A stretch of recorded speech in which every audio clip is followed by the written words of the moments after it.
Halo semuanya, perkenalkan nama aku Muhammad Riki Prasetya. Teman-teman biasa manggil aku Iki. Aku adalah mahasiswa Desain Komunikasi Visual dari Universitas Pembangunan Nasional Veteran Jawa Timur, dan aku masih angkatan 2021, masih tahun kemarin.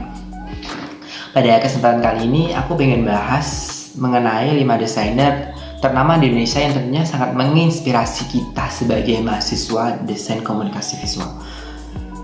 Nah, mungkin tanpa perlu basa-basi lagi, kita langsung aja menuju ke listnya. Baiklah, yang pertama ada Ong Heri Wahyu. Beliau adalah seorang art director dan juga visual artist tentunya berkebangsaan Indonesia. Namanya mulai mencuat ketika beliau mendapatkan penghargaan sebagai Best Art Director pada Festival Film Indonesia atau biasa disebut FFI. Beliau mendapatkan penghargaan tersebut untuk film Daun di Atas Bantal yang dibintangi oleh Christine Hakim dan juga disutradarai oleh Garin Nugroho pada tahun 1996.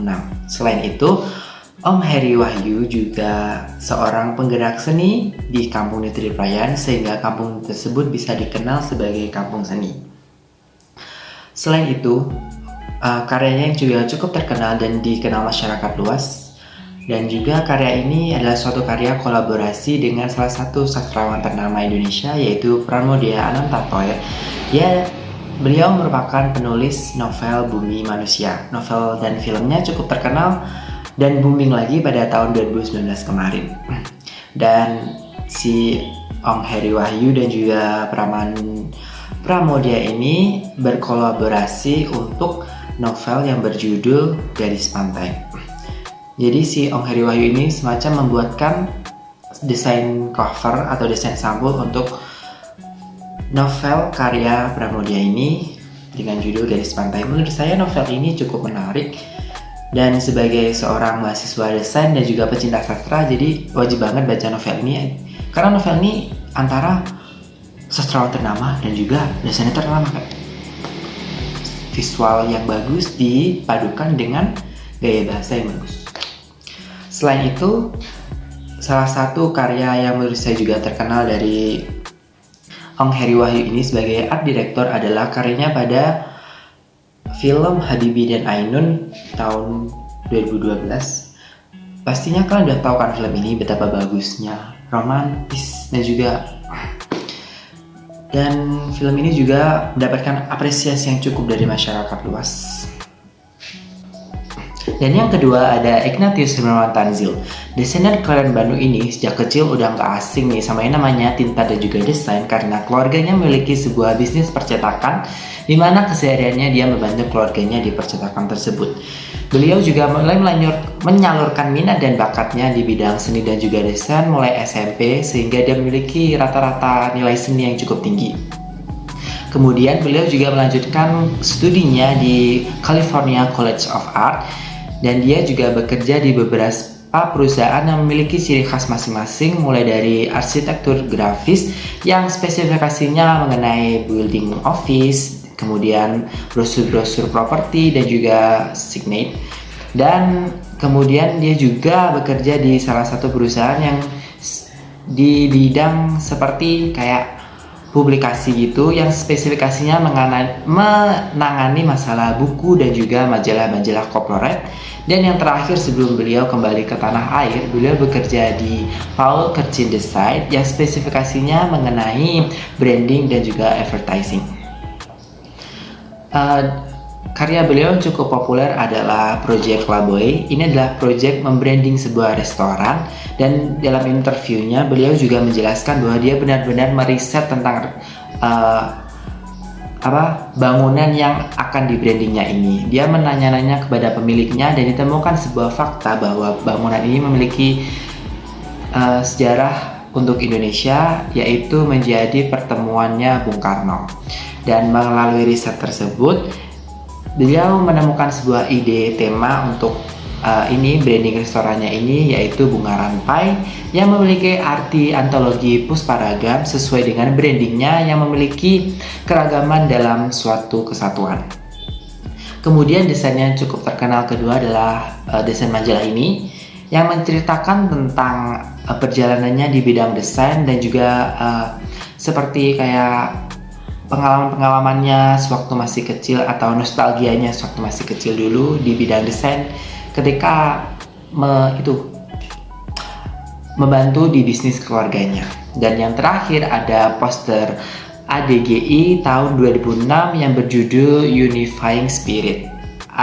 ADGI sendiri adalah kongres yang didatangi oleh para desainer-desainer ternama di Indonesia. Oke, mungkin lanjut ke tokoh selanjutnya, next. Ketiga ada Danton Xiaoping. Danton Xiaoping ini menurut saya cukup populer di kalangan para desainer di Indonesia karena dia adalah CEO sekaligus founder bagi Inkara Consulting Brand di Indonesia. Apa itu Inkara? Itu penjelasan nanti. Pertama-tama kita harus kenalan dulu sama desainernya. Danton Xiaoping adalah seorang desainer kelahiran Jakarta pada 5 November 1968.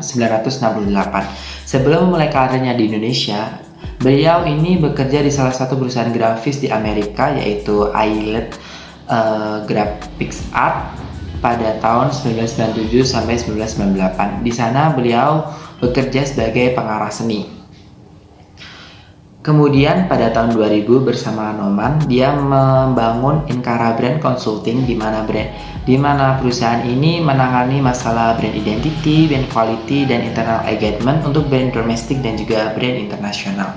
Contohnya tuh ada agrowisata, hotel dan resort, kemudian bank BTN, Telkomsel, dan juga Binus University, sampai Al-Ahli National Commercial Bank atau biasa disebut NCB di Saudi Arabia. Dan salah satu karya atau mahakarya yang cukup populer karangan siapa tadi? Danton Xiaoping maksud saya adalah buku yang berjudul Tipografi dalam Desain Grafis. Buku ini pertama kali diterbitkan pada tahun 2001 oleh Gramedia Pustaka Utama, di mana di dalamnya membahas mengenai pentingnya huruf dan juga olah huruf dalam desain grafis itu sendiri.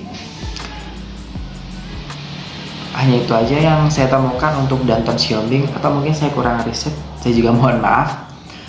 Kalian bisa riset sendiri nanti apa saja karya-karyanya yang cukup populer oleh Danton Xiaoping. Oke, next ke tokoh keempat. Dan yang keempat ada Ayib Budiman atau biasa disebut Bang Ayib.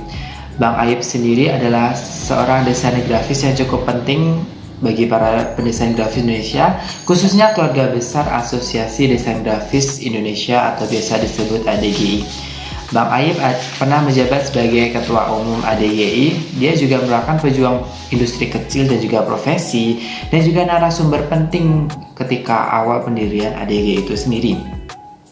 Bang Ayib adalah seorang aktivis, pemikir strategis, dan juga pemerhati sosial dan juga kebudayaan, dan memiliki cita rasa yang unik di bidang desain karena dia memfokuskan kinerjanya di Bali.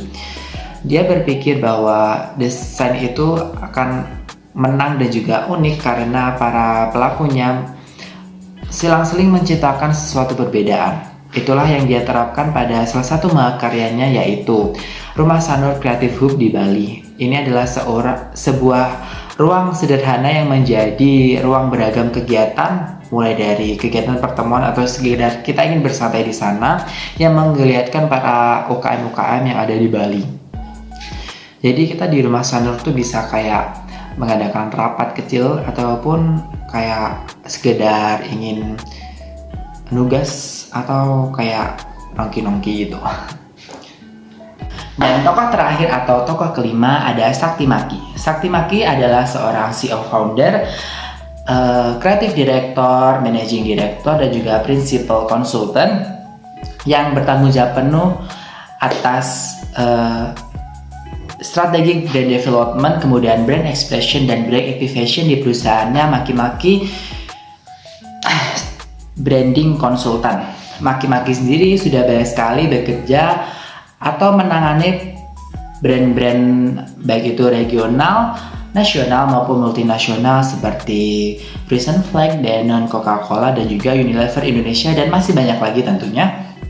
Karena dikenal sebagai pionir brand and branding di Indonesia, Sakti Maki sendiri dikenal dengan metodologinya yang berjudul dia beri nama The Brand Question, dan karena itu juga dia tuh sering banget undang di forum-forum yang membahas seputar brand dan juga bisnis. Maki-Maki sendiri adalah lulusan dari Center College of Design di California dengan titel Bachelor of Science in Industry Design dan berpredikat cum laude. Dia juga pernah berkontribusi pada acara UNESCO pada tahun 2007 yaitu Power and Peace yang mengangkat tema brand dan bagaimana cara menyelaraskan dan memanfaatkan perdamaian di masa mendatang yang dilaksanakan di Jimbaran, Bali. Kemudian dia pernah mendapatkan penghargaan pada tahun 2013 mengenai Rebrand Global Award dan tahun 2004 dia menjadi semifinalis Ernst & Young The Young Entrepreneur Award. Untuk masalah desain yang pernah dia buat, saya kurang meriset dan kurang menemukan sebenarnya. Mungkin saya kurang meriset aja sih, tapi saya menemukan foto ini bisa dilihat apa sih yang udah dia perbuat selama ini. Mungkin segitu aja menurutku tentang Sakti Maki. Sampai jumpa lagi. Nah, akhirnya kita udah sampai di akhir video nih. Nah, menurut kalian siapa sih desainer yang menginspirasi kalian di dunia desain ini? Kalau aku Bang Aib itu tadi sih. Karena selain karya-karya yang unik kayak Rumah Sanur tadi, dia tuh juga memperhatiin banget soal lingkungannya. Dia tuh care banget masalah lingkungan sekitarnya, termasuk orang-orang yang ada di sekitarnya gitu. Ya, aku suatu saat nanti juga pengen kayak aku bekerja tapi bukan untuk diriku sendiri tapi juga untuk lingkunganku. Kak, siapa sih yang gak seneng lihat orang yang kita bantu itu juga ikut merasa bahagia? Kalau menurut kalian sendiri bagaimana? Mungkin bisa komen di bawah. Mungkin cukup segitu aja ya pembahasan mengenai 5 desainer ternama di Indonesia. Kalau ada salah kata maupun salah pengucapan yang menyinggung kalian, mungkin saya mohon maaf sebesar-besarnya dan jumpa lagi.